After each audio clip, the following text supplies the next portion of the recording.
Apa khabar semua? Okay, apa khabar semua? Selamat datang kepada MC Plus. Okey, jadi automatik hari ini saya akan mengajar korang semua satu subjek yang dikatakan subjek yang agak sukar sikit lah, betul tak? Okey, subjek yang dikatakan satu subjek yang dikatakan budak tak suka langsung. Okey, budak tak suka langsung tau. Okey, iaitu subjek dia ialah subjek apa? Sejarah lah, betul tak? Jadi selamat pagi semua. Okey, semua dah makan dah, semua dah minum dah. Okey, semua dah bersedia dah. Okey, pastikan semua bersedia lah. Okey, jadi hari ini kita akan membincangkan tentang bagaimana kita nak memahamkan konteks sejarah, betul tak? Kita nak memahamkan lah. Okey, apakah dia konteks sejarah yang penting dan sebagainya. Dan ilmu ni adalah ilmu free pula. Kita bagi free. Kenapa sudah? Kerana kita nak pastikan korang ni betul-betul meminati bahan yang kita bagilah, betul tak? Betul-betul korang faham apa yang saya ajar, betul-betul korang faham apa yang saya sampaikan. Okay, nama saya Encik Kamal. Saya sudah mengajar hampir 27 tahun. Jadi mengajar sejarah sajalah 27 tahun. Okey, lepas tu sejarah saya ialah saya terlibat dalam banyak program lah. Program di sekolah. Okey, Jadi hari ini saya nak mengajar korang satu bab yang dikatakan semua bab kalau boleh lah. Okey, semua bab kabur. Apa sebab kabur? Okey, ni kabur. Okey, kenapa ni kabur? Ya, okey tak? Sekarang okey. Okey, kenapa kabur pula? Okey, boleh? Sekarang boleh nampak? Okay, saya rasa boleh nampak lah. Saya kat sini clear. Korang kabur ni. Okay, line kot. Line ni pasal lah. Betul tak? Line dia. Tolong betulkan line anda. Tolong betulkan wifi anda semua. Okay. Okay, tajuk kita hari ni kita akan membincangkan tentang satu tajuk yang melibatkan lebih kepada sejarah. Saya rasa sejarah ini dia melibatkan dua orang cakap apa? Dua bahagian sejarah yang berbeza tau. Okey, bila korang dekat 3/4, sejarah yang korang hadapi ialah sejarah Malaysia sebelum merdeka. Ingatlah, sebelum belajar sejarah tau. You kena faham bahawa sejarah Form 4, sejarah Malaysia sebelum merdeka. Sebab tu bab dia cerita start dengan Kesultanan Melayu Melaka, sampailah wujud kepada Persekutuan Tanah Melayu, sampailah wujud kita dapat merdeka. Tolong faham jadi sebelum kita start, kena faham apa yang kita belajar tau. Iaitu saya ulang suara tau iaitu sejarah 3/4 selalu ni dia akan menceritakan tentang sejarah melibatkan sejarah Malaysia sebelum merdeka. Ni ramai kalau belum kaji sejarah, belum baca sejarah, jadi automatik yang sejarah SPM masuk daripada Form 1 ke? Dia memang sejarah Form 1, Form 2, Form 3, Form 4, Form 5 akan diambil kira dalam pemarkahan. Sebabnya kadang-kadang soalan yang akan ditanya akan melibatkan semua sejarah. Okey tetapi untuk SPM, sejarah yang dia akan libatkan hanya Form 4 dan Form 5 saja. Okey, janganlah korang risau pergi daripada Form 1, Form 2, Form 3, Form 4, Form 5. Tak ada. Tapi kalau PBD, kalau dilaksanakan PBD, dia akan melibatkan Form 1 sampai Form 5. PBD dia. Okey, jadi cikgu sekolah nanti dia akan test awak PBD kan. Bila PBD, dia akan test Form 1 sampai Form 5. Kadang-kadang soalan dia sejarah dunia. Kadang-kadang dia melibatkan sejarah Asia Tenggara. Kadang-kadang melibatkan sejarah Asia. Dia macam itulah sejarah Malaysia, sejarah Tanah Melayu. Dia macam itulah sudah dia kata ni pada awak. Untuk PBD lah. Tetapi kalau peperiksaan SPM, dia tidak akan melibatkan Form 1, Form 2, Form 3. No.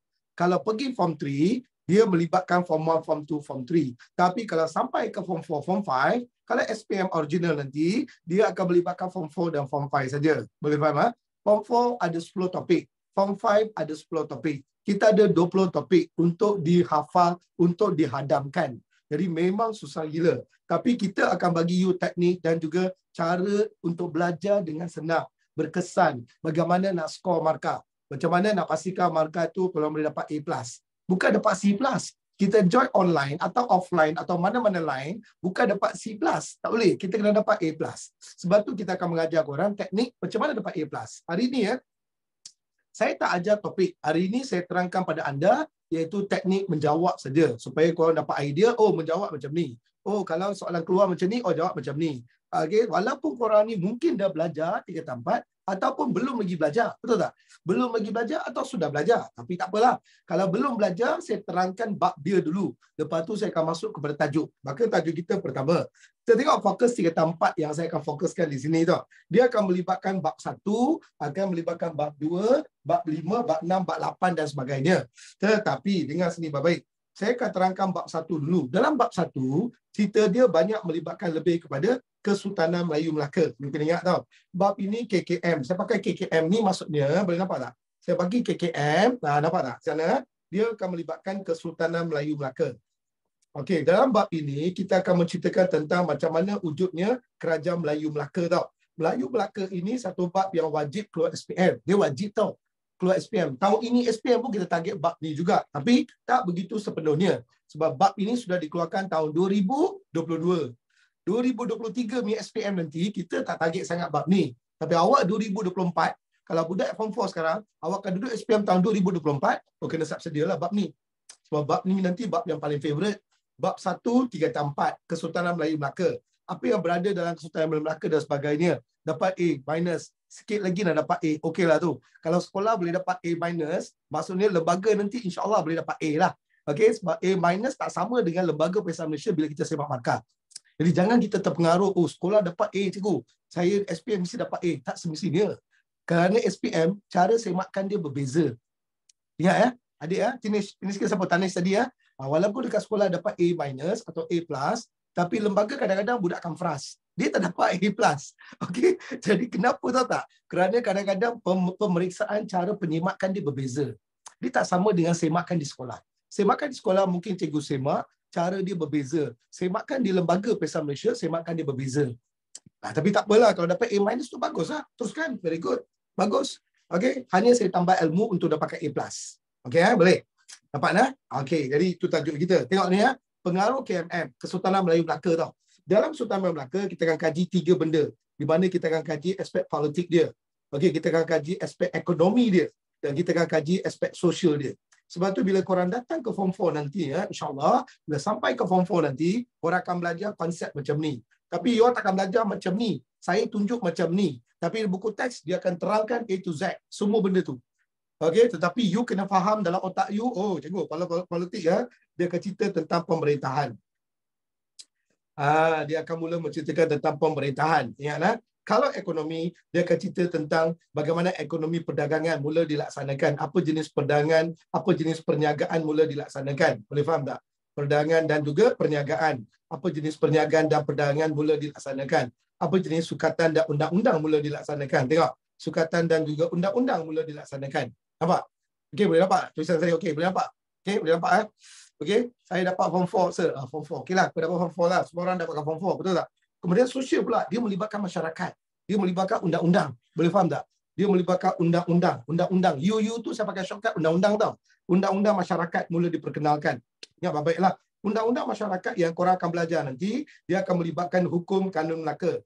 Tolong ingatlah, dia akan melibatkan satu hukum. Orang-orang Melayu, dia bergenak, dia memang terkenal dengan hukum kanun Melaka dia. Jadi you kena kaji inilah. Nombor 2, kita kaji undang-undang Laut Melaka.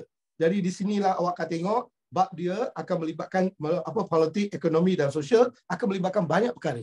Undang-undang 99 Perak ada, tapi kita belajar undang-undang Melaka dulu, dan undang-undang 99 Perak ditiru daripada hukum kanun Melaka. Tolong ingatlah, siapa yang cakap undang-undang 99 Perak tu memang korang akan belajar.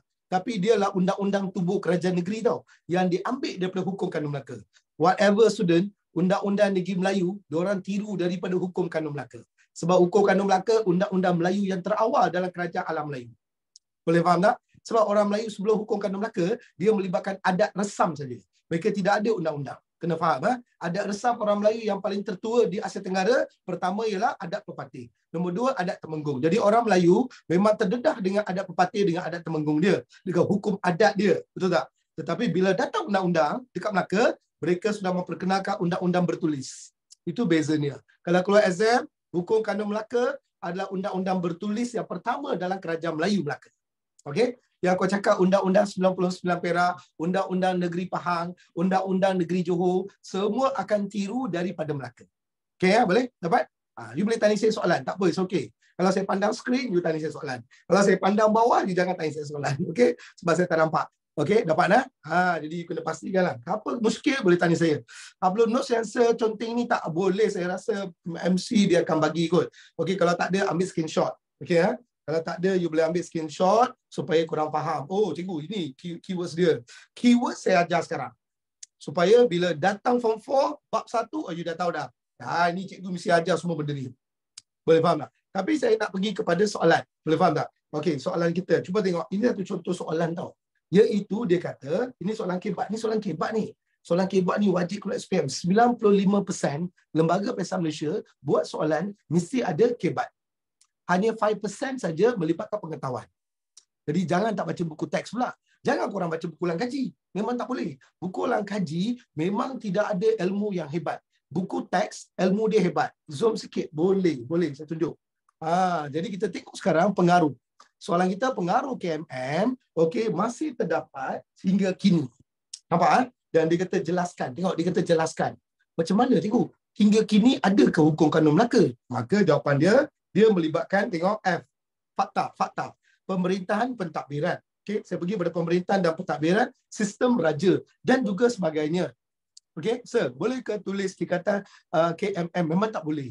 Okey, kalau boleh tulis macam ni. Dekat exam nanti, korang tulis Kesultanan Melayu Melaka dulu. Betul tak? Korang kan kalau boleh tulis Kesultanan Melayu Melaka dulu. Okey, sorry minta maaf. Tengok sini Korang tulis ayat ni dulu, Kesultanan Melayu Melaka. Betul tak? Lepas korang tulis, sebelah dia nanti korang buat KMM. Betul tak? Okey. Lepas korang buat KMM, lepas itu saja, rangkap 2, rangkap 3, rangkap 4, pakailah shortcut KMM. Tak ada potong markah. Untuk Lembaga Periksan Malaysia, dia tidak akan potong markah. Boleh faham? Tetapi kalau you dengan KMM terus, dia potong markah. Okey? Dia akan mula potong markah.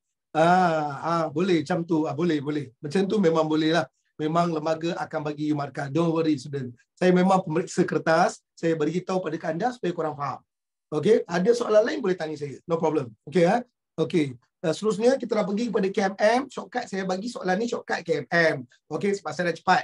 Okey. Jadi seterusnya pemerintahan dan pentadbiran. Nampak soalan ni Pemerintahan dan juga pentadbiran. Betul tak? Juga melibatkan sistem raja dan pembesar. Okey? Dengar dulu. Jangan tanya soalan dulu. Dengar dulu apa yang saya terangkan dulu. Maka mula-mula, kalau orang tak ada idea, cikgu, saya tak ada idea, cikgu. Macam mana nak bawa formula ni? Macam mana, cikgu? Saya tak baca, cikgu. Macam mana, cikgu? Saya nak bagi idea. Jangan risau. Mula-mula, saya dah cakap tadi dah. Mula-mula berfikir dalam aspek politik. Whatever soalan kita, mesti bergerak dengan politik. Betul tak? Kalau politik, mesti ada pemerintahan dan pentadbiran. Otak you mesti politik. Politik mesti ada pemerintahan dan pentadbiran. Atau sistem raja. Atau pembesar. Boleh faham tak? Jadi, kalau you dapat 3-3, dapat 3 markah. Bukan dapat 1 markah tau. You akan dapat 3 markah. Yang ini 1, yang ini 2, yang ini 3. Nampak tak? Sebab tu saya buat slash. Saya tak buat koma. Tiba-tiba dalam exam, cikgu, saya nak buat koma. Boleh tak? Jangan buat. Sebab dia bila buat koma, dia potong markah. Buat slash, tak ada potong markah. Okey, itu yang pelik. Di mana kalau kita buat koma je, dia potong markah. Kalau kita buat slash, tak ada markah. Tetapi, buat slash, maksud lain, cantik. Dapat markah. Maksud sama, you buat slash, dia potong markah. Berapa markah soalan ni? Soalan ni hanya melibatkan 8 markah saja. Okey, dia tak bagi banyak. Saya bagi hanya 8 markah saja. Sebab tu saya sediakan sekurang-kurangnya 8 atau 9 atau 10 idea. Okey, nampak? Saya sediakan 10 idea. Tak boleh letak koma. Tak boleh letak koma, Terence. You letak koma, dia potong markah. Jadi boleh letak koma untuk contoh-contoh. Seperti apa tahu tak? Makanan dan minuman. Boleh lah. Makanan dan minuman kan? Jenis makanan, jenis minuman. Buat koma boleh lah. Okey, sungai. Katakan nama dia Sungai Rejang, Sungai Kinabatangan. Buat koma boleh lah. Okey, dan sebagainya. Okey, apa dia? Bukan menunjukkan kepada atau slash. Atau slash boleh. Slash boleh juga digunakan. Tidak ada masalah. Okey, boleh. Boleh letak penanda wacana. Boleh. Penanda wacana boleh diletakkan dalam soalan. Hey, hello. Jangan tanya dulu. Bagi saya terangkan dulu. Korang kalau tanya semua benda ni, bila saya nak terangkan? Okey, bila saya nak start terangkan kalau tanya soalan begitu banyak? Come on lah. Boys and girls. Jangan excited sangat. Relax lah. Okey, bagi saya terangkan dulu. Lepas tu baru tanya soalan. Okey? Tolonglah sabar. Kalau tanya soalan macam ni, macam mana aku nak mengajar? Come on, bro. Relax, bro. Relax. Semua kena cool down. Cool down. Korang semua terdesak ni. Semua excited gila ni. Excited gila boleh. Tapi SPM tu penting. Betul tak? Kalau soalan 8 markah. Sir, galakkan buat 8. Mana ada? Mana ada 8 markah? Kalau cikgu cakap kat sekolah, 8 markah bagi 8 idea. Oh my God. Mana boleh? Mana boleh budak hafal 8 idea untuk 8 markah? Tak ada. Kalau boleh, 8 markah. Kau cari 4 idea cukup. Daripada 4 idea, you bawa bergerak dengan 1 idea tu dengan 1 uraian. Dah 8 markah dah. 4 fakta, 4 uraian, 8 markah. Tapi kalau you hafal 8 fakta tanpa uraian, kita bagi 4 markah je. Boleh faham? You tulis sini 8 fakta. Macam saya tengok. You tulis sini 8 fakta. Betul tak? You tulis sini semua. Dalam exam you tulis semua. Kita tak bagi 8 markah. Mana ada? Tak bagi. Kalau cikgu sekolah bagi, something tak boleh. Kita akan bagi kau 8 fakta. Kita tanya mana uraian dia. Jadi kena ada uraian. Dan kena ada contoh kalau ada contoh. Kalau tak bagi contoh, rugi lah. Tak ada markah. Faham tak? Contoh ni lah. Cuba tengok. Mungkin korang tak faham. Pemerintahan dan pentadbiran dia. Kalau pemerintahan dan pentadbiran dia, dia melibatkan satu sistem. Betul tak? Budak ni tulis macam ni tau. Sistem pembesar. Dia akan bawa kepada sistem pembesar 4 lipatan. Boleh faham tak? Jadi budak akan jawab macam ni. Betul tak? Jadi benda ni, jangan tanya dulu. Jangan keluarkan soalan. Sabar. Anik, sabar dulu. Kau ni. Jangan tanya dulu. Kau tengok dulu. Okey? Jadi tolong ingat. Esei ke ini, ya Putri. Ini esei Putri. Okay. Ini esei. Saya tak cerita konstruktor. Saya cerita esei dulu. Putri, relax Putri. Tengok. Jadi ini sistem pembesar 4 lipatan ni. Boleh faham tak? Dia kalau 4 lipatan. Jadi awak tengok. Lembaga Peringkat Malaysia, dia akan bagi markah seperti berikut. Tengok ni baik-baik. Okey, siapa yang tak tahu. Pemerintahan dan pentadbiran 1 markah. Sistem pembesar 4 lipatan 2 markah. Jadi ini akan dianggap sebagai uraian yang pertama. H1. Boleh nampak? Okey, dia akan dianggap sebagai uraian 1 lah, H1 lah. Sebab tu kalau korang berfikir macam ni, dapatlah 1 markah. You kena fikir macam ni. Okey, janganlah korang fikir, oh 8 fakta, aku hafal 88, aku dapat 8 markah. Tak ada, sudah. 8 fakta aku tulis pun lembaga bagi 4 markah je sebab dia nak 4 fakta je. Kenapa tulis 8?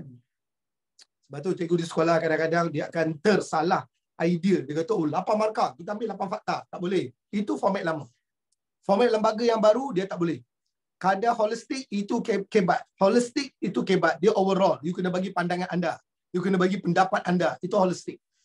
Itu dasar dia berbeza. Tak sama. Okey ya? Soalan holistik semua jangan tanya sini. Kerana dia melibatkan soalan apa? Kebat. Okey? Kalau bagi uraian lebih pun boleh. Suka tinggal. Uraian suka tinggal lah. Okey ya? Jangan tanya lagi dah. Okey, sambung ya. Saya sambung balik. Maka pemerintahan dan pentadbiran. Sistem raja. Kalau budak tu tulis sana, sistem raja. Dia tulis sana, raja kuasa mutlak. Budak tulis macam ni tau. Raja kuasa mutlak. Dah, dia dapat markah. Tengok. Dia akan dapat uraian 1, uraian 2 markah. Ini ialah fakta kedua katakan. Markah. Jadi kau dapat 4 markah dah. Nampak tak? Kau dapat 4 markah. 1, 2, 3, 4. Kau dapat 4 markah dah.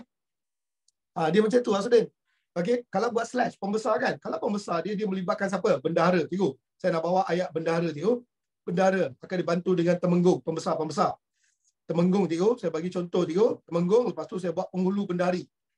Nampak? Saya bawa penghulu bendahari, betul? Dan akhir sekali saya akan bawa laksamana 4 orang je. Sebabnya sistem pembesar 4 lipatan dia melibatkan 4 orang. Kau jangan cerita 8, 16, itu sabar. Itu sistem pembesar. You kena elaborate. Okey, yang ini pula saya bagi pembesar ni dia melibatkan lebih kepada nama-nama pembesar. Bendahara, temenggung, penghulu bendahari, laksamana 4 markah. 4 markah kau dapat ni setiap ayat ni. Jadi kau tengok, dah dapat 4. Sini 5, sini 6, 7, 8, 9. Satu line 9 markah dah. Sebab kita ada fakta dan uraian. Saya tulis tak boleh point ke? Tak boleh. Kalau tak point, kita potong separuh markah. Karen, tulis point, potong markah. Sekarang tanya soalan. Boleh faham tak sekarang? Inilah yang cikgu kena ajar korang. Ini yang teknik kita akan mengajar korang nanti. Boleh faham? Teknik saya mengajar nanti, saya akan pakai semua formula untuk bergerakkan jawapannya. Boleh faham tak? Ya, nampak tu. Tak nampak pula. Oi, kenapa tak nampak? Okey, saya dah besarkan dah. Okey. Tulis saya tak faham lah. Faham lah. Haji Luqman faham. Haji dah faham dah. Cuma orang lain tak faham. Haji sendiri dah faham dah. Setiap contoh, setiap contoh akan dapat markah. Sebab bendahara tak sama dengan temenggung. Temenggung tak sama dengan laksamana. Dia bagi dapat markah. 1 daripada 3 contoh. Berapa markah dia? 1 isi 3 contoh. 1 isi 3 contoh. Tengok contoh dia macam mana. Kalau contoh yang sama, 1 markah. Contoh yang berlainan, 3 markah. Tambah dengan 1 isi, 4 markah. Okey? Boleh ya? Baik. Jadi tolong terang. Jangan tanya saya lagi dah. Okey, tengok di balik. Okey, dan seterusnya kita nak pergi perundangan. Kita nak cerita undang-undang. Undang-undang, pergerakan undang-undang, betul tak? Kalau undang-undang, dia melibatkan ciri-ciri agama Islam, betul tak? Kalau ciri-ciri agama Islam, maka ada budak, dia buat ringkas dia perundangan berdasarkan unsur-unsur Islam. Seperti, dia bagi ayat tau, seperti, dia bagi contoh apa dia? Cikgu, saya buat ini terus cikgu, hukum kanun Melaka. Budak ni tulis jawab terus dah. Dia buat hukum kanun Melaka, cikgu. Dia tak nak buat panjang-panjang macam saya. Dia terus sambung, seperti. Okey, dia kata perundangan berdasarkan hukum Islam. Jangan tanya soalan. Anik, sabarlah kau. Kau jangan tanya soalan. Yang penting kau belajar dulu. Jangan kau tanya ke diri kau. Belajar untuk semua orang. Okey, yang pertama kau tengok perundangan merupakan ciri-ciri agama Islam. Sudah. Budak tu tulis perundangan berdasarkan ciri-ciri agama Islam. Okey, seperti kau bawa ayat seperti hukum kanun Melaka dan juga Budak tu tulis Undang-Undang Laut Melaka. Budak jawab macam ni tau. Ini saya bagi contoh Budak jawab macam ni, Undang-Undang Laut Melaka. Jadi berapakah markah disediakan? Markah yang disediakan pula, okey, dia akan melibatkan markah pertama di sini, perundangan, markah. Okey, markah dia disediakan di sini, perundangan, dia markah dah. Agama Islam, markah. Sebab undang-undang bercirikan Islam, markah dah. Kemudian hukum kanun Melaka, markah, Undang-Undang Laut Melaka. All together, dia akan carry 4 markah.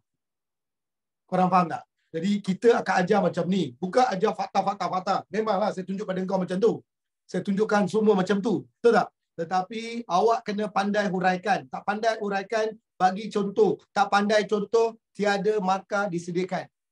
Awak akan dapat plain markah 4 saja. Kalau 8, 4. Kalau 2, 1. You takkan dapat banyak markah. Tolong ingat jadi tolong tengok ni. Apa yang saya tunjuk dulu. Jangan tanya soalan. Tengok dulu. Okay, bagi faham sikit Okey, kemudian undang-undang adat yang diwarisi. Seperti budak tu jawab juga, cikgu, undang-undang adat juga diwarisi, cikgu. Seperti, cikgu, saya bawa ayat, cikgu, adat pepatih, cikgu. Saya bawa ayat adat pepatih. Dan juga, cikgu, saya tambah sikit, dan juga adat Temenggung. Boleh tak, cikgu? Saya tetap dapat markah. Boleh. Okey, sebab dia menerangkan bahawa undang-undang adat pepatih dan adat Temenggung juga masih diteruskan. Walaupun ada hukum kanun Melaka, walaupun ada undang-undang Melaka, maka adat ini tetap diteruskan secara warisan, turun-temurun. Dia bukannya datang undang-undang hukum kanun Melaka, adat stop. Tak boleh. Adat Resam Melayu ni, adat istiadat Melayu. Melayu kena wajib ada adat. Okey, undang-undang itu ciptaan baru berdasarkan pada hukum syarak. Okey, hukum syarak ialah undang-undang syariat. Undang-undang syariat melibatkan konsep dia lebih kepada undang-undang Islam. Sebab mereka memeluk agama Islam. Adat pepatih, adat Temenggung, dia unsur-unsur kemelayuan. Okey, contoh ke yang begini atau yang lepas. Contoh beginilah. Yang lepas pun boleh macam tu. Yang ini pun boleh. Hanya kau dapat markah. Nampak? Ya, ini sebab korang tanya soalan, saya terangkanlah. Pakai soalan ni saja. Walaupun saya ada essay dia kat sebelah. Tak apalah, nanti saya tunjukkan essay dia. Okey, kita fahamkan satu demi satu bagi korang faham. Bab satu macam mana cerita dia. Kalau seni budaya dah ada istiadat, cikgu, yang masih diamalkan. Ada tak seni budaya masih diamalkan? Kalau dia kata ada, you bagi contoh. Apa seni budaya yang diamalkan? Sistem penulisan bahasa tulisan Jawi. Seperti, cikgu, kita letak, ini budak ni tulis tau. Ini budak-budak pandai tau. Dia buat seperti tulisan Jawi, cikgu. Boleh tak, cikgu, saya bawa tulisan Sanskrit? Saya tak bawa Jawi, saya bawa Sanskrit. Betul. Sebabnya dahulu kala hukum kanun Melaka, undang-undang Melaka, dia mengamalkan konsep hukuman ada istiadat, dia banyak kepada tulisan Sanskrit. Sebab mereka beragama, agama Hindu dan Buddha. Bila datang hukum kanun Melaka, baru diorang memperkenalkan tulisan Arab. Bukan Jawi. Jawi wujud abad ke-17. Ini Arab. Wujud pada abad ke-15. Jadi jangan buat Jawi terus, dia potong markah. Sebab kita kena tengok soalan. Soalan kita tentang Kesultanan Melayu Melaka. Budak terjawab Jawi. Salah. Abad ke-15 tak ada Jawi. Dia ada bahasa Arab. Sebabnya orang Arab yang datang, dia bawa bahasa Arab. Okey. F3 berapa markah? Oh, kau nak terus F3 berapa markah? Jadi satu, undang-undang yang diwarisi 1 markah. Ada pepatih 2. Ada Temenggung 3. Boleh? 3 markah dah. Tetapi, dengar baik-baik. Adat yang diwarisi dekat Melaka bukan adat pepatih. Hilang 1 markah, 2 je. Saya tunjuk je adat dia. Tapi untuk soalan kita, 2 markah je. Undang-undang adat yang diwarisi dengan adat Temenggung. 2 markah. Sebab Melaka mengamalkan adat Temenggung. Dia tak amalkan adat pepatih. Okey? Ya, faham Tolong fahami baik-baiklah. Sebab ni kita kena faham soalan. Walaupun soalan ni kadang-kadang budak terlintas, dia tak tengok lagi dah. Dia terus jawab suka hati dia. Dia tutup mata, dia jawab je. Tapi cara dia jawab tu mesti fokus pada soalan. Sebab orang yang semak kertas, dia tengok balik soalan. Kalau rakyat kena jadi pendayung, itu ialah antara aktiviti rakyat. Pendayung ataupun pedagang, peniaga, itu contoh. Boleh dapat markah. Siapa cakap salah? Boleh dapat markah. Di mana rakyat sebagai aktiviti pendayung atau peniaga kecil ataupun sebagai pedagang ataupun sebagai apa dia tukang rumah ataupun dia tukang sampan. Ini aktiviti manusia. Dapat 5 markah. Tengoklah kepandaian awak. Kalau you dapat lebih banyak. Sir, ini kebat ke? Ini kebat lah. Saya sebelum ni buat 8 fakta, cikgu bagi 8 markah. Ya, kadang-kadang cikgu di sekolah, dia salah sikit gambaran dia. Mungkin dia terlipas pandang, dia terlepas pandang. Kalau Lembaga Periksa Malaysia, 8 fakta, 8 markah, memang takkan dapat. Dia 8 fakta, kau bagi fakta je, dengan 8 itu format lama. Format baru KSSM. Cikgu mungkin bagi KBSM. KBSM dulu mesai. Okey, 8 fakta, 8 markah. Sekarang tak boleh. Sekarang kita nak lembaga Pesta Malaysia dia nak 4 fakta, 4 uraian. Huraikan. Budak ni pandai tak uraikan? Bagus. Dia kalau pandai uraikan, kita bagi markah. Budak ni tak pandai uraian, main fakta je. Cannot. Main fakta saja. Okay, no. Kita bagi separuh. Sure separuh. Suruh cikgu nanti tengok pemeriksaan, pergi bengkel dan sebagainya lah, supaya tahu penyemakan sebenar. Okey, bukan saya kutuk cikgu anda. Mungkin saya makan tu saya makan lama. Saya student, saya mak KBSM macam tu lah. 4 fakta, 4 markah. 8 fakta, 8 markah. Itu format lama. Format baru tak boleh. Korang KSSM tak boleh. Kalau struktur, tak apa ke bagi free? Boleh. Struktur boleh bagi banyak, no problem. Kesan dari pengesanan tak kena. Kesan dan penegasan tak kena, sir. Kesan dan penegasan. Soalan dia macam mana? Soalan dia mungkin berbeza kot. Sebab tu kesan dengan penegasan selalu ni digunakan untuk rumusan. Cikgu saya ajar macam buat macam tu, follow je cikgu. Kan saya kata, ada cikgu dia dah mula ajar ikut KSSM. Ada cikgu, style lama, dia ikut style lama. Cannot. You cannot style lama. Dia kena ikut style baru.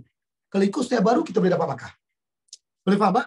Dia kena style baru, dia tak boleh style lama. Ni ramai cikgu dia tak tahu. Sebab ni ramai cikgu, dia tak semak kertas SPM. Okey, dia tak nak terlibat.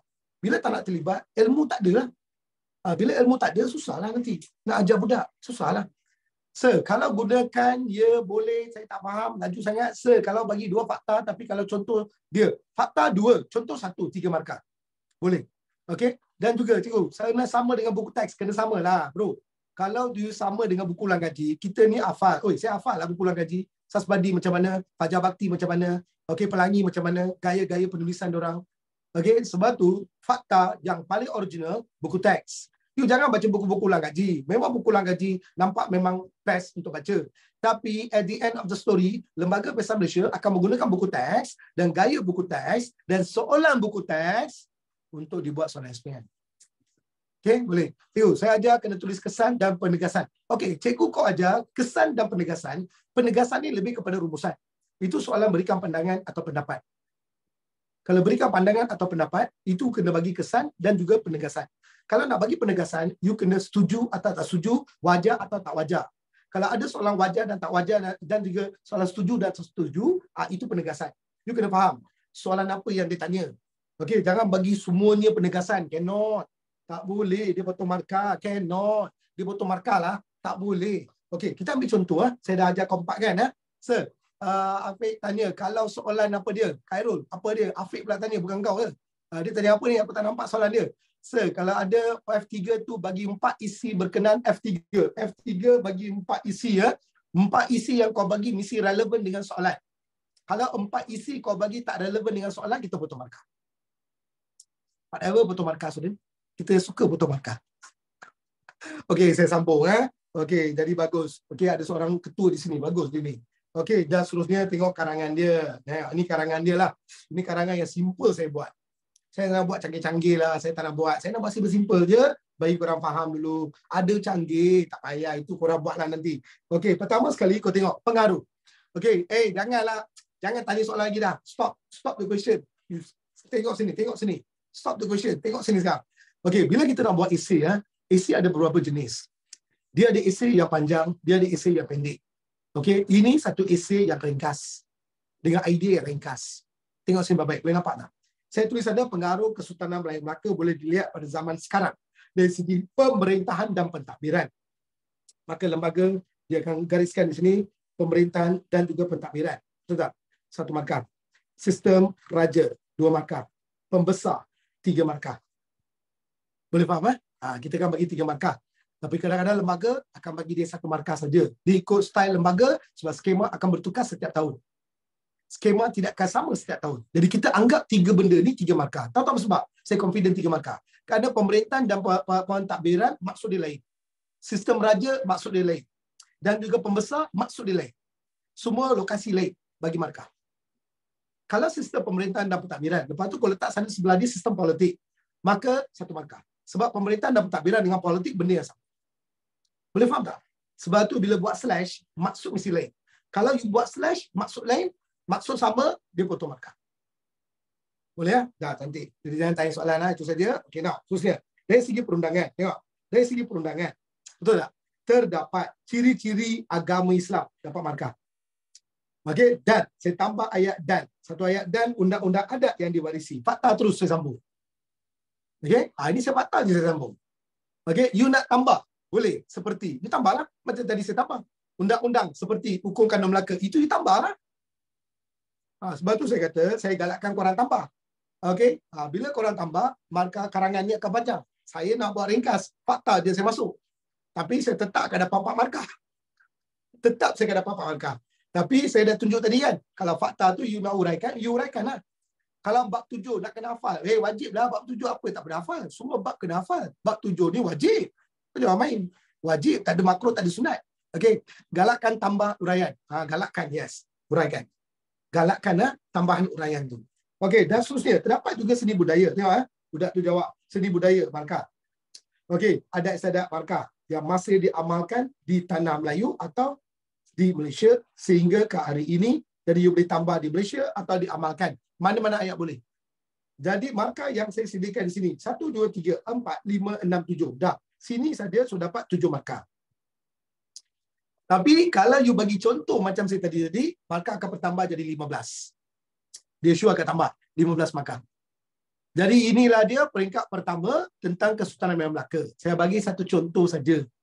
Okey, habis. Bab 1, habis. Okey ya. Tak tahu lebih lanjut, kena join. Kita kena ajar you all out. Ada banyak formula boleh diajar. Hanya saya tunjuk pada korang je konsep penyemakan peperiksaan. Macam mana kita semak. Tapi itu melibatkan fakta saja. Ini cikgu sekolah kau akan semak. Macam ni. Tapi lembaga akan bagi kau half. 4 marks. But if you give example, they add the marks. Boleh faham tak? Clear? Okay, sir. Kalau bagi isi lebih, boleh. Isi kena lebih. Itu uraian. Okay, boleh. Mewarisi negara bangsa mana? Sir, KMM mewarisi bangsa. Contohnya, you nak sangat di mana diwarisi. Kalau soalan dia warisan bangsa. Kesultanan Melayu Melaka. Tengok ni. Kesultanan Melayu Melaka ini, warisan bangsa yang pertama ialah Pahang. Okey, yang kedua dia akan bergerak kepada Perak. Yang ketiga dia akan bergerak pergi kepada Johor. Jadi siapa yang tanya saya soalan warisan bangsa mana, nak ambil kau 3 negeri saja. Kau jangan pergi Kedah, Kelantan, Terengganu, tak ada kaitan. Kedah, Kelantan, Terengganu tak ada warisan daripada Kesultanan Melayu Melaka. No, tak ada. So maksudnya di fakta itu ada 4, yes, di antara, betul. Fakta tu kalau boleh 4, tambah uraian 4, 8 markah. Okey boleh? Dapat? Jadi saya tunjuk 2 contoh ya. Satu contoh dan satu contoh berbeza. Iyalah, boleh masuk dalam esei Atika, boleh masuk dalam esei juga Atika. Saya ajar ni separa esei. Esei sebenar panjang gila. Tapi untuk korang baru form 4, belajar sikit-sikit lah. Se-SS, okey boleh SS. Okey, politik, ekonomi, sosial, saya kecilkan di sini. Siapa nak SS, boleh SS untuk peringkat ni.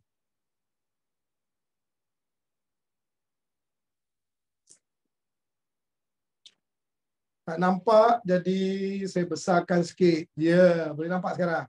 Boleh nampak tak? Okey tak?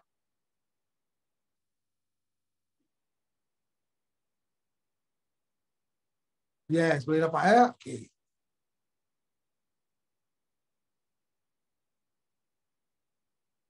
Okey, boleh?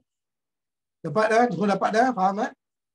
Okey. Se-esei paling banyak markah berapa? 15. 15 markah.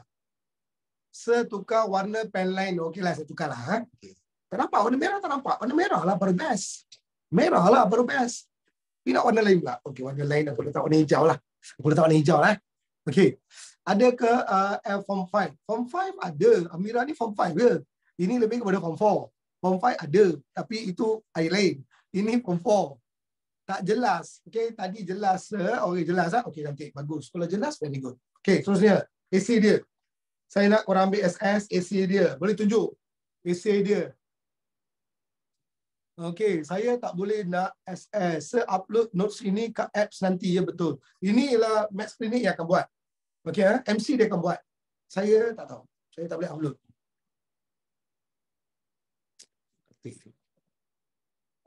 Tak clear. Okey, tak clear. MC dia kena buat lah. Saya tak tahu. Okey, tak guna iPad ni, saya sekarang guna phone. Tak apalah. Skrin kecil. Kalau pakai phone, skrin dia kecil. Tak apalah. Okey, apa nak buat? Nanti next time pakai iPad lah. Pakai komputer. Lagi best. Okey, clear sudah? Okey, maka sekarang saya nak bergerak kepada soalan kita. Tengok soalan kita ini satu contoh. Satu contoh soalan. Di mana awak tengok. Jelaskan ciri-ciri negara bangsa kerajaan alam Melayu. Kerajaan alam Melayu. Okey, tak apalah. It's okay. Okay, okay, dan seterusnya kita nak pergi kepada jelaskan ciri-ciri. Ciri-ciri negara bangsa kerajaan alam Melayu. Betul tak? Soalan kita masih lagi bab dia. Cuba tengok. Soalan kita masih lagi dalam bab, iaitu bab 1 lah. Okey, dia melibatkan alam Melayu. Saya pakai warna hijau. Okey tak? Dia nampak warna hijau. Jadi awak tengok, raja sebagai tonggak utama. Jadi ini satu markah. Uraian. Zoom sikit. Raja sebagai tonggak utama. Betul? Dapat satu markah dah. Diperkukuhkan dengan sistem pentadbiran. 2 markah dah. Okey, sistem pentadbiran yang dibantu oleh pembesar. 2 markah dah. Okey, dan uraian kedua. Tengok uraian kedua. Raja memperoleh ketaatan daripada rakyat. 3 markah dah. Contoh dalam fakta pertama saja, Raja Champa dikaitkan dengan Dewa Siwa. Maka 1 markah.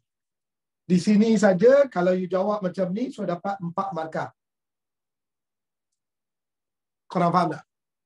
Jadi soalan ni bila kita ubah, soalan dia konsep dia uraian macam tu, contoh macam tu kena ada. Baru kita bagi full mark. Kalau you bawa fakta saja untuk 8 fakta 8 markah, itu tak logik. 10 fakta 10 markah, tak ada. Kau jangan percaya. Susah, tak dapat markah. Dia kena ada uraian, dia kena ada contoh. Macam ni lah. Okay? Dan seterusnya kita ambil F2 undang-undang. Cuba tengok. F2 kita menceritakan undang-undang. Pula. Okey. Okey, dengar dulu tengok. F2 dia akan melibatkan undang-undang, betul tak? Kalau undang-undang, uraian dia yang pertama, nampak? Dia dah bagi uraian pertama dah. Uraian pertama dia ialah dia kata memastikan kesejahteraan, nampak? Kesejahteraan sesebuah kerajaan, keywords dia bergerak. Saya bulatkan ni sebab dia lembaga nanti dia akan bulatkan sejahtera untuk apa? Dia nak tengok. Tapi budak dia tulis sana, katakan budak tu tulis mewujudkan kesejahteraan. Jangan tanya saya, sabarlah. Okey, sabar Putri Dian, sabar. Nanti tanya. Kebat tu lain, konsep kebat ni lain. Saya cerita kebat nanti, bila saya bagi soalan kebat nanti tengok. Sekarang soalan dia ialah banyak daripada pengetahuan. Okey? Jadi soalan kebat nanti. Jangan risau. Kebat saya tunjuk pada kau nanti. Macam mana nak buat kebat. Kebat ni paling senang skop. Tapi idea kena original, idea kena betul-betul yang latest. You tak boleh bawa idea buku sejarah. Cannot. Okey? Itulah dia. Saya dah sebenarnya lah. Sebab korang tanya kebat, sedangkan saya tanya, saya menggunakan pengetahuan. Saya bagi soalan pengetahuan dulu. Soalan kebat, sekejap lagi saya tunjuk. Okey? Jangan risau.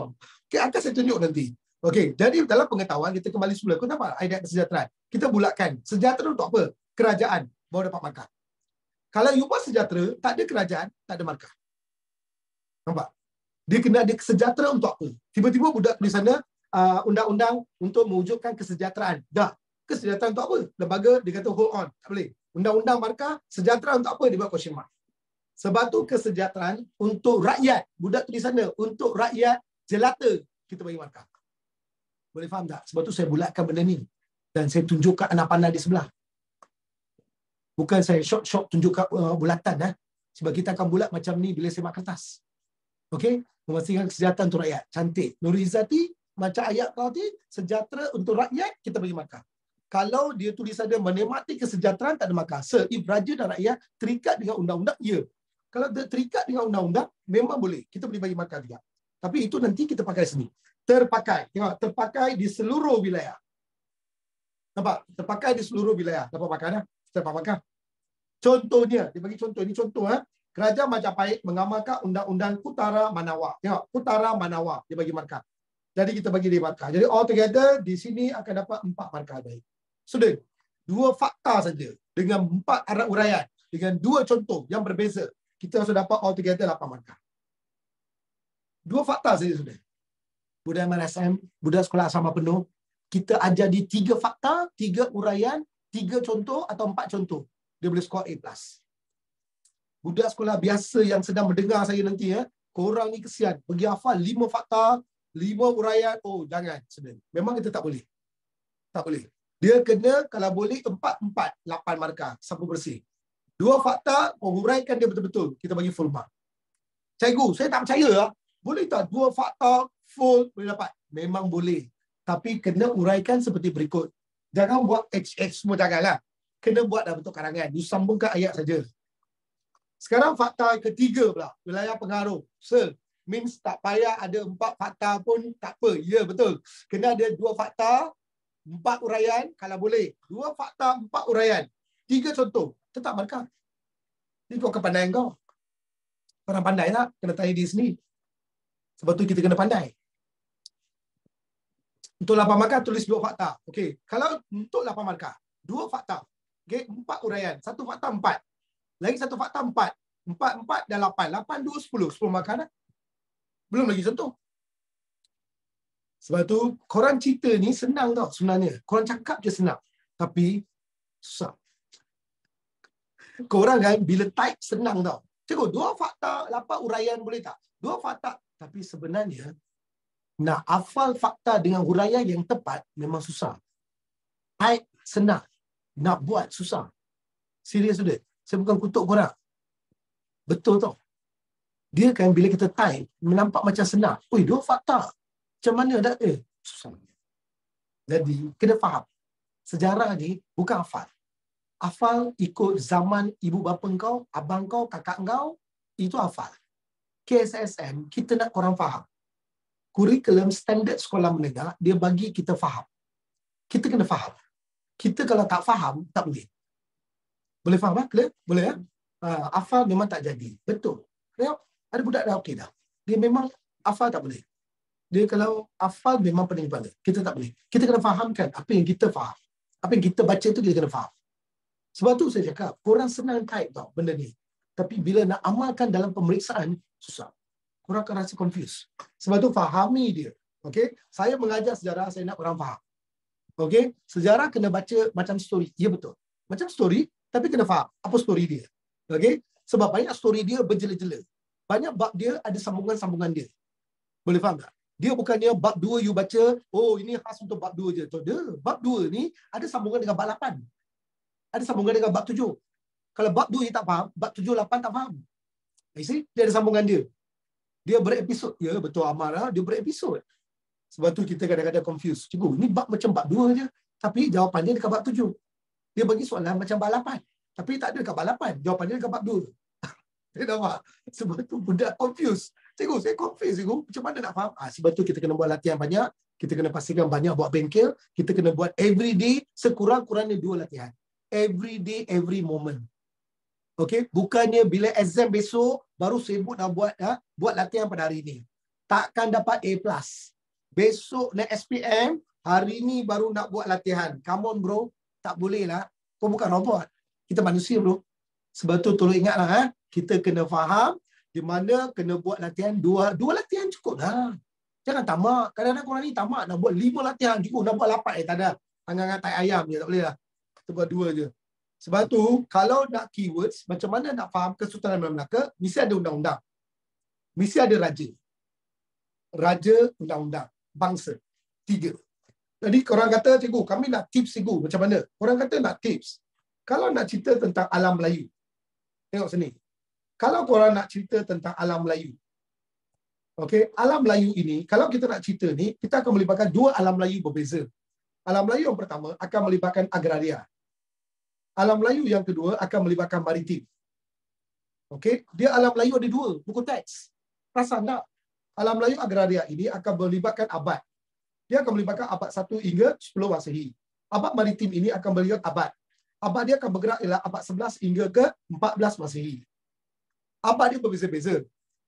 Baru ni try keluar perang Ukraine Rusia. Iyalah, itu form 5. Kalau form 5 dia akan bagi contoh kebat perang Ukraine Rusia.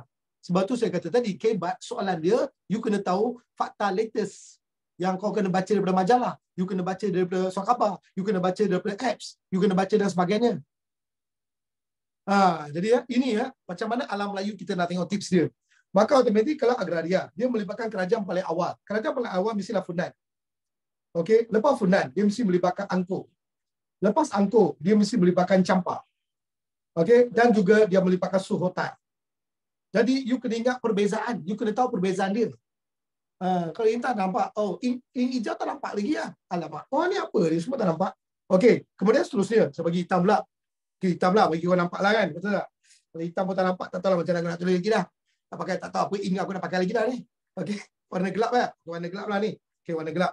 Okey, dan seterusnya kita nak pergi kepada iaitu maritim. Kalau maritim dia akan melibatkan kerajaan dia ialah Kedatua. Dia akan melibatkan kerajaan dia ialah Kedatua. Lepas Kedatua, you kena pergi pada Sriwijaya.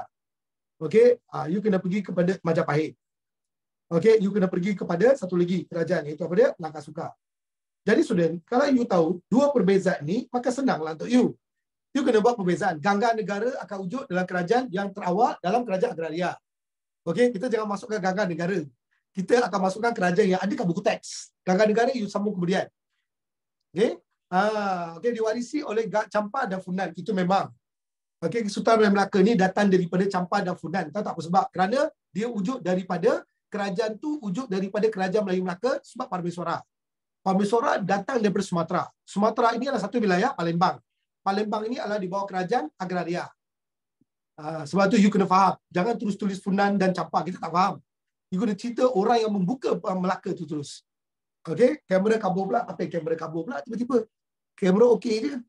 Tak pernah dengar. Lama tak pernah dengar maksudnya kau salah baca. Atau kau terlebih baca benda-benda yang lain. Okey, kau tersalah baca atau kau terbaca benda-benda yang lain. Buku-buku ulang kaji yang kau suka baca. Saya baca ni pakai buku teks. Apabila buku teks dipakai di sini. Okey, sebab tu you tak pernah dengar tu. Sebab tu ada ayat tak pernah dengar. Saya dah banyak kali tengok dah. Ayat ni tak pernah dengar tu. Okey, atau tidak baca. Langsung. Kamu tidak baca langsung. Okey, tak apalah. Itu semua tak penting. Sekarang kita tengok sini. Apabila. Jadi Campa dengan ni pula aktiviti dia akan melibatkan you bawa pada 3P bergerak. Yang ni juga akan melibatkan 3P bergerak. Okey, tips dia kena faham. You tengok, tips dia kena faham apa tu alam Melayu. Agraria maritim. Okey, lepas tu you kena tahu abad dia. Macam mana dia bergerak. Abad dia mesti berbeza. Kenapa kena belajar abad? Soalan nanti SPM dia bagi abad dalam soalan. Faham tak? Dia akan bagi abad dalam soalan untuk gagalkan korang. Sebab tu bila baca kena tahu abad. Di mana ujung kerajaan tu dengan abad dia. Sebab soalan lembaga atau soalan peperiksaan SPM wajib ada tahun, wajib. Bukan saya kata makro atau sunat, dia wajib. Wajib ada tahun dan wajib ada abad. Sebab dia tahu seluruh Malaysia, budak, memang lemah dekat tahun. Tanya diri kau, korang bagus ke tahun dia? Kalau tanya soalan 1897, apa berlaku? Kalau tahun 1941, tahu tak apa berlaku? Kalau saya tanya 1946, apa yang berlaku tu? Korang tahu 1957, kita merdeka je. Yang lain semua tahu ke? Sebab tu budak, kadang-kadang dia tak tahu tahun, tak tahu abad. Jadi kita membuat soalan nanti, dia akan buat soalan menggunakan abad dan juga soalan menggunakan tahun. Sebab dia akan kelirukan budak. Walaupun kau MRSM, walaupun kau sekolah asrama penuh, walaupun kau sekolah agama, walaupun kau sekolah pondok, walaupun kau sekolah biasa. Faham tak? Mahat dia, whatever ke, dia mesti budak confused. Kalau dia bagi tahun. Sebab tu kita kena bagi tahun. Kena flow benda ni. Dan juga you kena tahu kerajaan yang wujud. Apa nama-nama kerajaan yang wujud? Kerajaan-kerajaan yang awal. Dia cakap pasal ganggar negara. Ganggar negara, negeri Perak akan wujud dalam kerajaan maritim tu. Tapi dalam buku teks, ganggar negara tak ada. Jadi awak nak tulis pun boleh. Itu contoh, tambahan. Kita bagi markah. Betul, kita boleh bagi markah. Dalam buku teks tak ada pergerakan dia. Kalau bagi awak kedua abad, sebab kita tak boleh. Dia kena pilih satu abad. Kalau you pilih dua-dua abad, dia tanya soalan tentang Sriwijaya, tapi you tertulis agraria, kita tak bagi markah. Kita pandang, kita baca je. Tapi kita tak gam bagi markah. Tolong ingat, kita tengok soalan. Saya dah cakap tadi dah. Whatever, follow soalan dan jawab. Seterusnya kita lagi 3P. 3P, apa 3P ni? 3P ni apa aktiviti ekonomi dia? Di mana P yang pertama, mereka menjalankan aktiviti pertanian. Nampak? Dia nombor 2, mereka menjalankan aktiviti apa dia? Pertanian. Lepas tu, pemungutan hasil hutan. Bagus lah. Very good. Tengok. Jadi orang tengok, dia akan bawa pemungutan hasil hutan. Okey. Dan juga satu lagi P. P itu apa? Iaitu mereka membawa aktiviti pelandangan. Contohnya lah. Dia bawa 3P ni bergerak. Okey. Peternakan boleh masuk sini. Bagus. Jadi 3 aktiviti ni dilaksanakan di sini ya. Okey. Jadi automatik. 3 markah. Pertanian, pemungutan hasil hutan dan juga peternakan. 3 markah dapat. Kita akan bagi markah macam ni ya. Sebab tu bila korang baca sejarah, kena ada draft pendek macam ni. Tips dia buat draft. Jangan hafal. Baca-baca tutup. tengok kiri kanan, tengok dinding hafal. Tak boleh. Cannot. You lepas baca, you tutup, you buat draft macam saya. Boleh tak you buat draft? Memang manusia tak begitu hebat. Jangan ingat kau hebat walaupun kau dapat A+. Tak ada. Budak memang takkan hebat. Lama-lama nanti, bila kau dah praktis kan, dia akan hebat. Ya, kena aktif. Dia akan hebat. Lama-lama dia akan hebat. Bukannya hari ni aku dapat A+, aku akan hebat. Tak adalah. Tak boleh. Jangan kita ego tau. Ilmu ni Tuhan yang bagi tau. Okay, jadi kita kena drill every day. Drill every day. Okay, kita kena drill every day. That's why saya kata ambil 2 soalan, kita drill. Bila aku ambil 2 soalan, dan automatik satu hari 2, sure A+, menunggu anda. Dan drill, jangan jawab je, drill. Macam mana dapatkan jawapan dia dan sebagainya. Tarik untuk setiap chapter, penting lah. Weh bro, penting bro untuk semua chapter. Sebab soalan akan digunakan tarik. Try to remind me, sir. Okay, boleh. Okay, boleh saya remind. Try saya dapat 80. Okay lah Tuan Amar. Kau dapat 80, kita target kau dapat 90 nanti. Join kita pastikan kau dapat 90. Okay. Buat soalan essay ke sir every day. Ya, kalau boleh, struktur pun boleh, essay pun boleh. Dua-dua pun boleh. Dua-dua kita boleh buat. Lepas kelas, saya nak try buat bab 8. Boleh. Dengan siapa saya tak tahu. Dengan siapa kawan kau buat lah. Bab 8. Kau buat je. Okay. Jadi itu contohnya lah. Okay, now. Sekarang kita nak pergi pada yang ini pula. Yang ini 3P pula. 3P yang di sini ialah dia maritim. Kalau maritim, dia perikanan. Jadi dia kawasan laut dan sebagainya. Jadi budak tu tulis sana, cikgu, saya nak bawa pelabuhan cikgu. Saya akan menceritakan pelabuhan. Lepas tu lah, budak cerita, cikgu, saya nak cerita lebih kepada perdagangan. Cikgu, saya nak bawa perdagangan. Cikgu, saya nak bawa satu lagi cerita, cikgu. Saya nak bawa perikanan. Betul tak? Okey. Budak yang pandai tau. Dia pelabuhan, dia akan split 3 pelabuhan yang berbeza. Ini budak-budak pandai tau. Saya nak korang pandai macam ni lah. Pelabuhan yang pertama, dia akan tulis sana pembekal bahan mentah ataupun pelabuhan pembekal. Budak ni tulis macam ni. Pelabuhan tu pembekal. Nombor 2, pelabuhan nombor 2, dia akan melibatkan pelabuhan kerajaan. Pelabuhan nombor 3, dia akan melibatkan pelabuhan dia entry port. Betul? Jadi budak macam ni, kita bagi dia full mark lagi. Di mana bila dia buat karangan nanti, dia buat sana pelabuhan yang terdiri daripada pelabuhan pembekal, pelabuhan kerajaan dan pelabuhan entry port. Ini boleh koma lah. Sebab maksud dia beza-beza. Sebab tu pelabuhan maksud sama, tapi konsep dia lain. Apa beza pelabuhan dengan perikanan? Perikanan aktiviti ikan. Di mana ikan, cuba tengok, bro, tengok sini. Perikanan dia akan melibatkan ikan air tawar. Di mana aktiviti dia ada ikan air tawar. Dan budak ni pula, dia bagus. Dia letak lokasi ikan air tawar. Iaitu dia akan wujud di Sungai Mekong. Dia akan bawa aktiviti di Sungai Mekong. Jadi budak ni bagi lokasi. Jadi bila korang buat aktiviti macam ni, korang baru dapat idea. Oh, cikgu, saya boleh dapat markah dah. Ini markah seterusnya, ini markah seterusnya. Sebab lokasi ni berbeza-beza. Jadi markah perikanan, ikan air tawar, Sungai Mekong. 3 markah lah. Kalau kau buat karangan dengan 3 idea ni, 3 markah lah. Sebab tu saya kata, buat macam ni. Ya, betul. Hasil laut boleh juga. Mengutip hasil laut boleh, tapi tiada markah. Hasil laut seperti mutiara, dapat markah.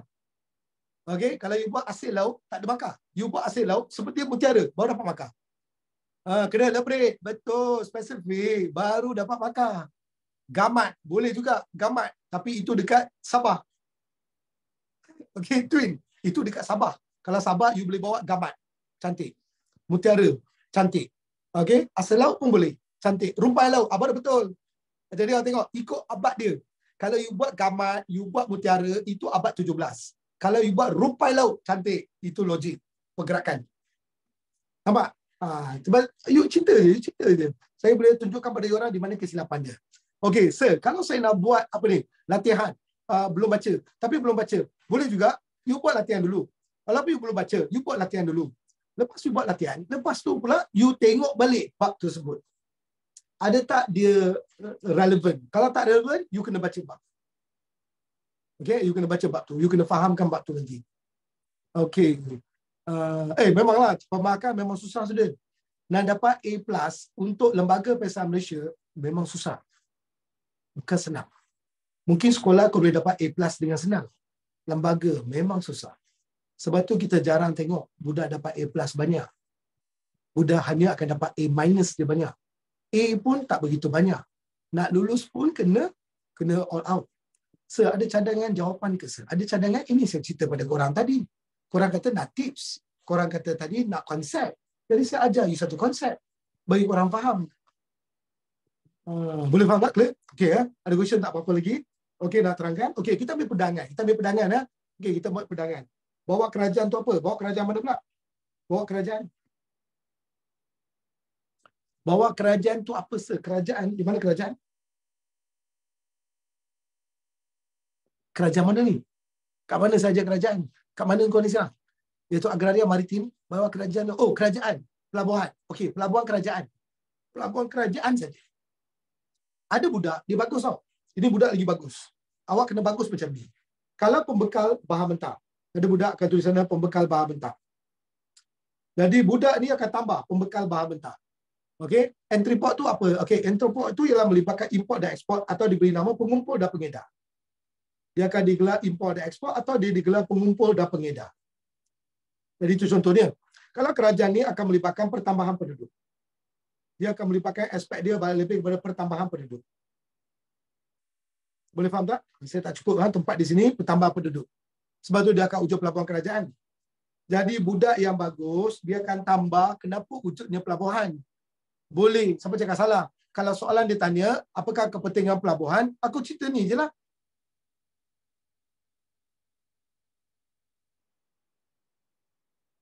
Kalau saya besarkan, dia tak clear. Saya kecilkan sikit. Baru dia akan clear. Boleh nampak tak? Okay, boleh ya? Boleh nampak Jadi orang tengok, bila kita besarkan dan sebagainya, tak nampak. Ekonomi sebuah kerajaan. Boleh. Kalau you bawa pengumpul dan pengedar, apakah barangan dia? Dulu barangan dia rempah ratus. Sebab you tanya, tengok, boleh tak saya masukkan ekonomi? Boleh. Rempah ratus. Kau masukkan ladi hitam. Kau masukkan gambit. Kau masukkan damar. Jadi inilah aktiviti ekonomi dahulu kala. Jangan korang buat tembikar. Oi, tak boleh bro. Amak, tembikar ini pedagang Cina yang bawa. Jadi kalau kau buat tembikar, kadang-kadang lembaga tengok, tembikar ni ada kaitan ke? Dia akan check. Kadang-kadang teh, tak boleh. Teh pedagang Cina yang bawa. Kampung Barus, dia akan wujud dalam kerajaan alam Melayu yang moden, abad ke-17. Okey? Jadi you kena ambil pada abad tu, apa yang famous? Rempah ratus, ladi hitam. Okey, damar, gambir. Dia melibatkan banyak kepada ladi hitam. Sebab dahulu kala, contoh rotan, boleh abad ke-17. Sebab tu orang tengok, bila korang bagi idea-idea ni, kita takkan bagi markah. Korang pula confident bagi markah. Tapi kita pula tak bagi markah. Sebab apa tahu tak? Sebab abad dia, abad 1 hingga 5 Masih atau abad 10 hingga 14. Tak nampak warna hijau pula. Nantilah saya tukar nanti. Sekarang tak ada masa nak tukar. Jadi itu contohnya. Boleh? Clear? Nampak? Itu proses dia. Upload answer. Dia answer nanti kita, dia akan upload nanti. Okey? Saya tidak boleh upload lah. Kalau boleh ambil screenshot. Ambil screenshot simpan. Okey? Kabur. Kabur. Kenapa kabur? Saya ni okey je ni. Kenapa kabur? Kenapa kabur? Why saya kena tukar. Saya tukar semua. Okey? SS. Bolehlah nak SS. Tapi saya kena kecilkan. Kalau saya kecilkan, you boleh nampak. You tangkap gambar SS. Lepas tu you tengok. You besarkan nanti skrin ni. Dia wifi tu. Saya kat sini okey je. Okay, tak apalah. Next time saya pakai warna merah. Sebab tu saya pakai warna merah tu. Okey, warna biru boleh tak? Warna biru. Pedangan. Pedangan boleh tak? Saya pakai warna biru. Pedangan. Kalau aspek pedangan, pedangan dia melibatkan lebih kepada pedangan apa? Pedangan dia lebih melibatkan pedangan apa?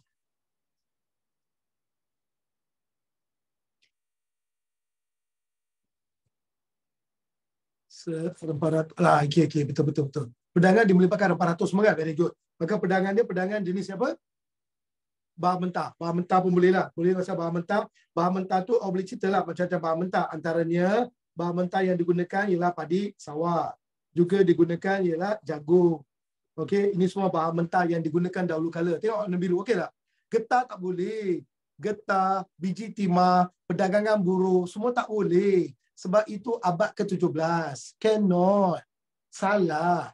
Perdagangan dia melibatkan lebih perdagangan bahan mentah pada masa tersebut. Okey, boleh faham? Biru okey ya? Jadi saya tukar warna biru lah, senang sikit lah. Okey, jadi itu contohnya bahan mentah. Okey, jadi bahan mentah juga you boleh bawa kepada rempah ratus. Okey, jadi ini contoh dia. Boleh dapat markah. Kalau perdagangan dia, perdagangan dalam dan luar negara. Jadi automatik dia akan melibatkan dalam dan juga luar negara. Betul tak? Jadi dalam dan luar negara, dia akan gunakan konsep perdagangan. Okey, sebab itulah saya bawa konsep lebih kepada entry port. Okey, dan juga import dan ekspor, pengumpul dan pengedar. Itulah dia perdagangan. Perdagangan dalam dan luar negara. Dalam aspek perdagangan dalam dan luar negara, dia akan melibatkan pedagang tempatan. Kalau luar negara, dia akan bawa pedagang-pedagang China dan India. Pedagang China dan juga India. Ibu nak masuk di sinilah. Nampak? You kena bawa pedagang China dan India. Kalau you bawa pedagang China dan India, jadi awak tengok saya tulis di sini tau. Kalau perdagangan, kita akan membawa kepada dua jenis perdagangan. Tengok sini baik-baik. Perdagangan yang pertama, dia melibatkan perdagangan tempatan. Okey, dia akan melibatkan tempatan. Ini melibatkan luar negara. Betul tak? Dia melibatkan luar negara. Siapa yang tak nampak tadi ya? Kalau pedagang tempatan, dia mesti melibatkan pedagang-pedagang yang melibatkan Asia Tenggara. Dia melibatkan Asia Tenggara. Okey, dia melibatkan kawasan Asia Tenggara. Semua pedagang-pedagang yang berdekatan dengan tanah Melayu. Kalau luar negara, dia mesti datang daripada negara China. Nombor dua, dia akan datang daripada negara India. Ini ialah abad dia. Mereka bergerak pada abad 1 sampai ke 14 Masihi. Dengar baik-baik. Okey, mana-mana ada budak dia tulisannya pedagang Arab. Arab akan mula masuk pada abad yang ke-15. Boleh faham tak? Ada budak dia tulisannya pedagang Eropah. Pedagang Eropah akan mula masuk pada abad yang ke-16. Juga dia dah masuk abad ke-13 hingga abad yang ke-17. Jadi kalau you bagus pergerakan abad, you tulis dengan betul, kita bagi you markah. Kalau abad you tak berani, tapi you tulis China dan India dulu, kita bagi markah. Tiba-tiba you tak tulis pedagang China India, you tulis bagi pedagang Barat, kita betul markah. Sebab Asia Tenggara dia start dengan China India. Dia tak start dengan Barat. Kau kena faham tak? Susun sejarah. Tak boleh susun suka tinggal. Macam korang cakap tadi lah, iaitu kapal barus. Ada cerita tadi getah, ada cerita biji timah. Cannot. Sebab itu ialah produk yang wujud abad ke-17. Kita soalan kita abad 1 hingga 14. Ya, kalau apa? Tak faham soalan tu. Okey, saya tingkatan 5 itu lain lah. Okey, butter. Sistem butter boleh digunakan. Boleh juga sistem butter digunakan. Sebab mereka tidak ada sistem batu wang. Kapur barus boleh juga digunakan. Tapi abad dia berbeza. Okey, ini bab berapa? Ini ialah bab yang kedua yang berada dalam, masih lagi bab 1 tau. Saya masih bab 1 tapi fasa kedua. Alam Melayu. Alam Melayu. Cerita Alam Melayu. Sebab Alam Melayu ada 2 cerita. Satu cerita konsep kerajaan Alam Melayu. Satu lagi cerita tentang Kesultanan Melaka. 2 bahagian ini dalam bab 1. Soalan banyak sangat. Saya nak terangkan banyak. Korang tanya banyak gila.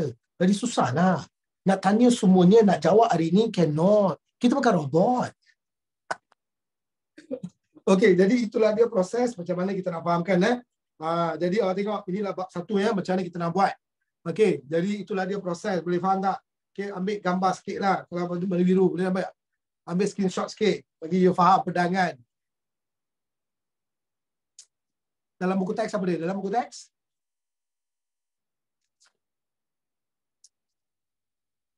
Okey, boleh clear? Boleh? Okey, dan seterusnya kita tengok kepada soalan dia F3. Kita kembali pada F3 dia. Wilayah pengaruh, last one. Kita ambil F3, wilayah pengaruh, kawasan di mana rakyat menerima, memperakui pemerintahan seorang raja. Kau nampak ayat ni? Dia akan bagi markah menerima dan memperakui. 2 markah diterima. Dah habis masa. Ya, saya tahu dah habis masa lah. Sabarlah ya. Okey, dan juga kerajaan Funan. Mempunyai wilayah pengaruh yang luas kan? Betul tak? Jadi kita ambil kerajaan Funan, 1 markah. Wilayah pengaruh yang luas, 2 markah. Contoh 1 markah Funan dengan konsep dia markah. Kemudian dari ni Sungai Mekong, nampak markah. Atau Teluk Chamra, markah lain. Selatan Myanmar, markah lain. Seketing Kera, markah lain. All together, boleh dapat 4 markah kalau kau bagus.